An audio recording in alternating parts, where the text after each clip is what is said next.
Orderly while the 1% is getting their reward in early.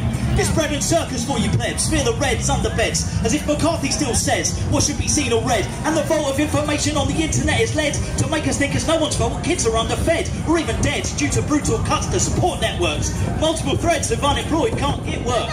Rich kids with dreads in clubs corners on can't lurk, and they'll tell you who to trust while operatives conduct wet work.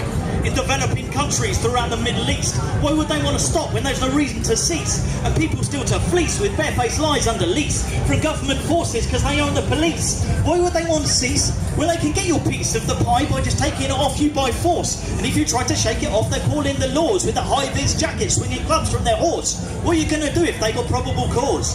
See, Supergrass didn't mention if you were caught by the fuzz. Don't be Asian or black like Mark Duggan was. Crime apparently don't pay, but war definitely does. For every mine that goes boom or every bullet that buzz, it lines the pockets of executives and private companies. And our democratic process ensures these corporate thieves make billions at our expense, a social disease, hiding behind euphemistic names in every one of these, from Chemlink to Thales to BAE Systems. Turned orders on civilians with the guns that find missed them. They run abhorrent schemes like for-profit prisons, and they get away with murder because there's no one to resist them.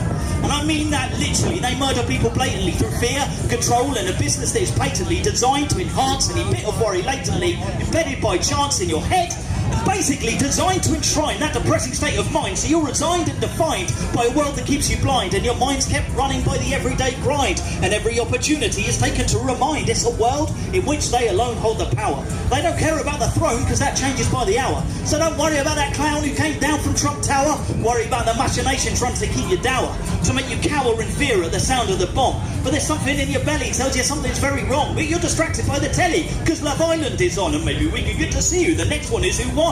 A maximum 6-month period of relevance and fame for its own damn sake, because that's how you play the game. They don't want us awake, they'd rather we stay lame because it makes it so much easier to drive us all insane. It won't change. It's stuck in this way because we let it, through apathy and boredom and not wanting to get it. I'm not innocent of this when all I do is rap a bit, but even if 1% of my stunning rapier wit, yeah, sarcastic, but if it succeeded to awaken us, to make us see we don't need two parties so analogous, I'm not going to say the Illuminati's controlling us. There's no need for conspiracy when it's all so obvious.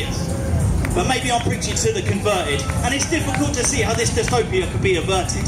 The course of justice is perverted, while ministers act sinister and the richest are alerted, with concerted efforts to preserve the wealth divide. See, the Panama Papers show they're not on your side. Unless you're making 6 figures, then you get a free ride, and they let the poorest die out. That's financial genocide. And the side that the papers are on is a right-wing think tanks who themselves get funded by the reps of city banks. They aim to sell the story. You're a paranoid crank if you dare to question narratives or step outside your rank.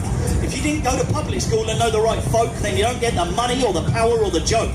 And they'll openly laugh while benefits go up in smoke. The war on drugs is fine if it don't affect their coke. But if you tote rock, then you need to be banged up.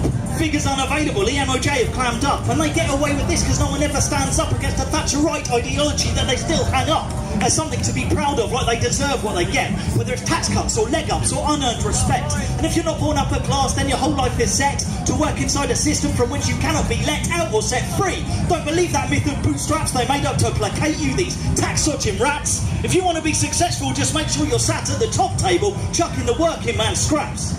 So you'll bleed from the cuts that they sling like darts, and they want you to stay quiet and just play your part. But if you ain't rich, then good luck working in the arts, because without a trust fund, you ain't playing your part.